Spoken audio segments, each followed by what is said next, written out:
Hey guys, welcome back. It's another week, and since we finished up our series in 1 John, I did say I had something special for you today. I had planned on taking a bunch of your questions that you guys have been sending me and doing a video on those, but I don't really have enough for a whole video yet, so I'm going to try to keep collecting those, and we're going to do a little bit something else this week. If you do have like weird Bible questions or just stuff that's been on your mind, like, hey, I don't really understand that, do send those to me, put them in the comments, whatever. I'm collecting them. I've gotten a couple from you. I'm really excited about the ones that I've gotten, and I would love to get one from everybody. So we're going to put that on hold for a little bit, and today I'm going to do another thing that I've been wanting to do for a while, which I'm going to call Bet You Didn't Know That Was in the Bible. There are so many things that you can find in the Bible that you wouldn't expect to be there. It's so big, it's so deep, and there's just a ton of really cool stuff in there, and not always really profound, not life advice. Sometimes it's just funny stuff. Sometimes it's just interesting stuff. Sometimes you just get a glimpse of what life was like back when that bit was written. And there's so much of it there. So today we're going to do a little episode on stuff you didn't know was in the Bible. And I'm just to show you how much there is and how deep it can get, I'm limiting myself to one book. So just one book of the Bible, and we're going to be today in Proverbs. Bet you didn't know that was in the Bible, Proverbs edition. Proverbs is a list of advice. It's a list of like wise sayings that was written by a guy named Solomon, one of the smartest people who ever lived. He was king. He had everything, and he probably had a little too much. he towards later on in his life, he kind of let his wealth and his fame get to him, and he made some mistakes. And in his old age, he sat down and he wrote this list of advice to help people. Right? And some of his insights into just the way life works are really interesting. So that's what we're going to do. I've picked out my top 10 interesting things from Proverbs. Let's get started. Number 10. A cheerful heart is good medicine, but a broken spirit saps a person's strength. It's Proverbs 17:22. This is a proverb, I think, that is important for us to start on because it shows us that Solomon was trying to tell us, hey, being happy is good. Laughing is good. Smiling is good. God wants us to have a sense of humor. He wants us to have fun. It's good to have fun, and it's good to laugh at things. And that's important at the beginning because we're gonna laugh at some things here, and some of this stuff is going to be really weird, and I think it's important that you shouldn't feel guilty for thinking things are funny in the Bible. Even Jesus told jokes. That's a subject for another video because we're sticking to Proverbs. But I said even Jesus told jokes while he was teaching people. So it's important to know, a cheerful heart is good for the soul. It's good to be happy. And so I wanted to start that off with this one. And it's not just one time that Solomon says this. He repeats it throughout the book. Over and over again, he talks about being cheerful, being happy. So that brings us to our second verse, number 9. A glad heart makes a happy face. A broken heart crushes the spirit.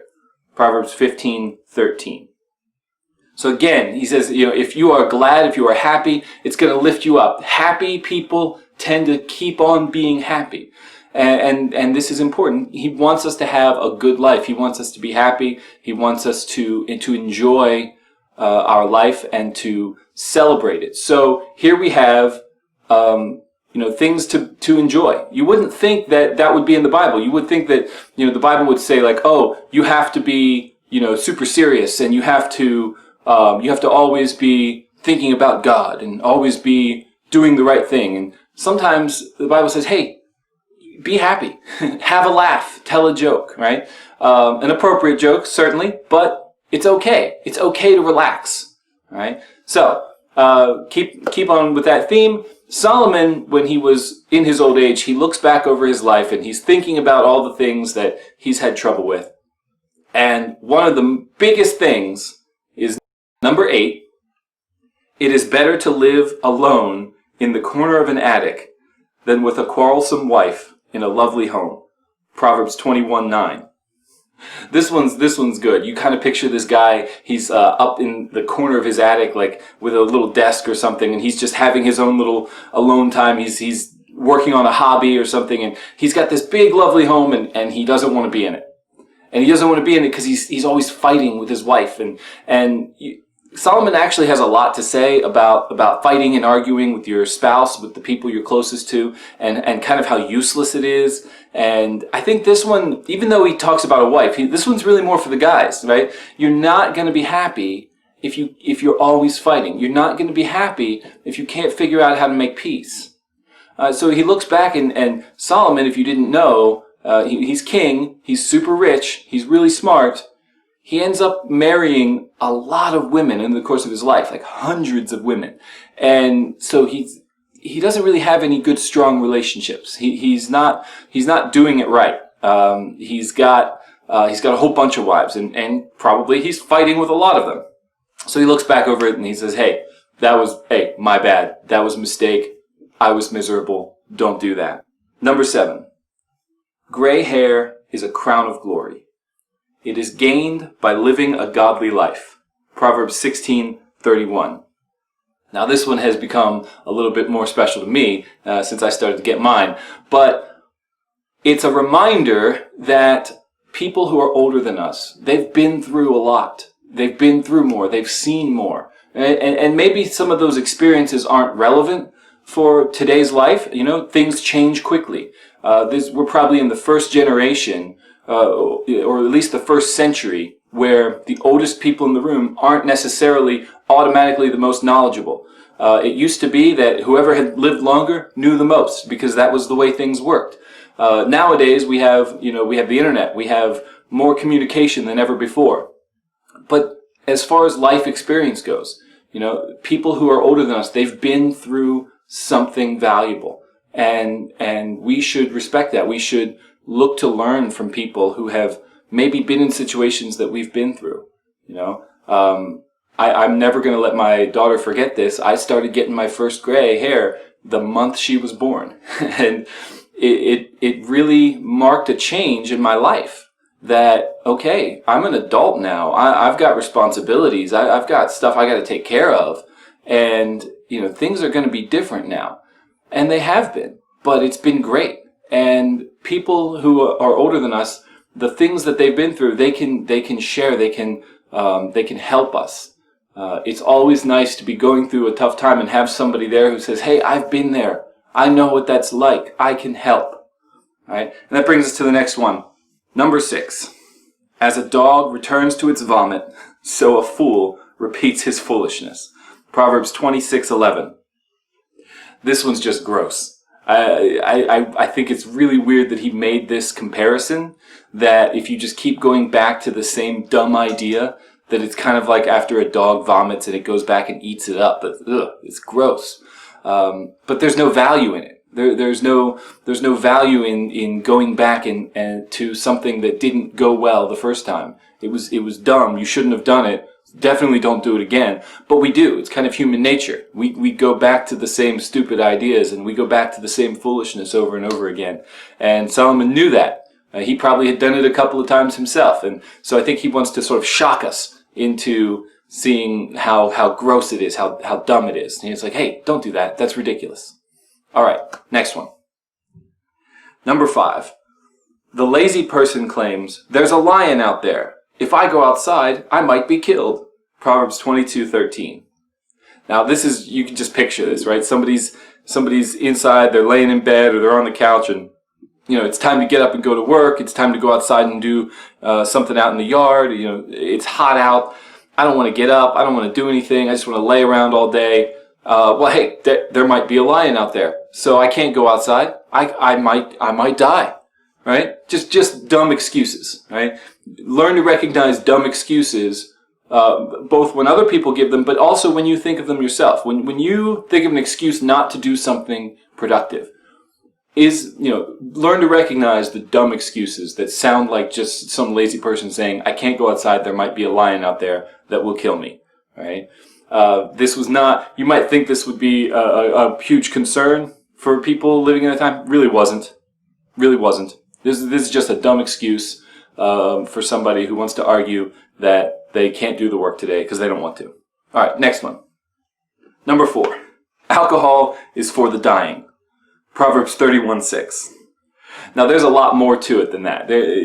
This particular proverb goes on for some time, talking about alcohol and the way we treat it and the way we interact with it. And for most of you viewing today, alcohol is a huge hands-off no-no, right?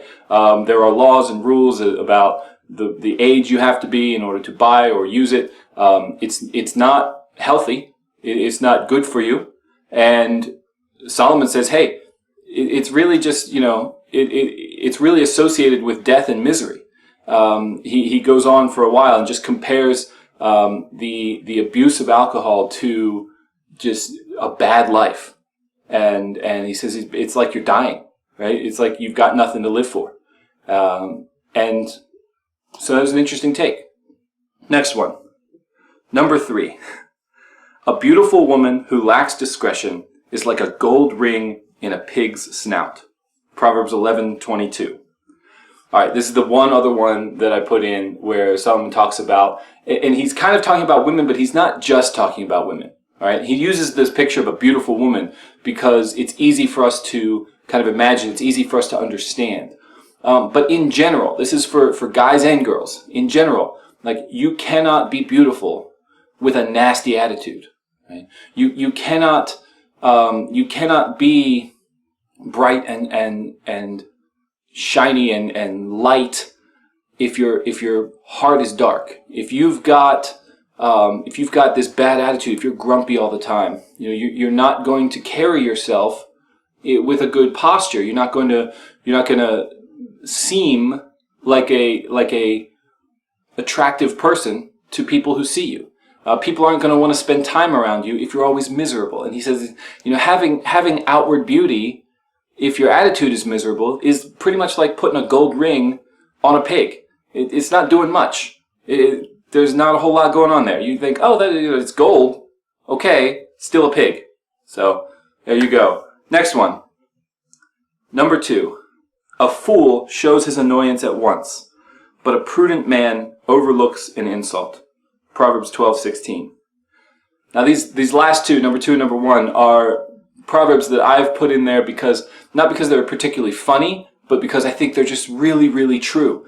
And I didn't realize that some of this truth was in the Bible. There are some things that we just know are true, and we live our lives and we understand, hey, this is real. We've come to learn it even without the Bible. And then to go and read and say, oh, that was actually in the Bible? That's wild. Like, the Bible must have so much more than I just knew that was there. We all know that one person, or maybe you are that one person, that you just wear your emotions on your face. And as soon as somebody makes you mad, you're mad. And you show it. And there's no way of getting around that. Well, Solomon's like, that's foolish. Right? It's foolish to immediately get upset whenever some small thing happens. Whenever this tiny insult or, somebody does something that doesn't make you happy. If you immediately show your anger, that's foolish. You're not going to get anywhere in life. And I say that knowing that that's one of my struggles. When somebody makes me upset, when I'm stressed out, people see it. I wear my emotions outwardly. And that's really convicting to have Solomon come and say, hey, that's foolish. You need to get your act together. He says, if you could hide that, if you could react to that insult or that disappointment with calmness, with serenity, don't immediately show your anger. That's where wisdom is. Well, that's something we should all work on. And speaking of things that are just absolutely true that, we just know, but it's actually in the Bible, my all-time favorite, here's the next one. Number 1, a loud and cheerful greeting early in the morning will be taken as a curse. Proverbs 27:14. This is my all-time favorite of all Proverbs because I'm that kind of person that you wake me up early in the morning before it's time.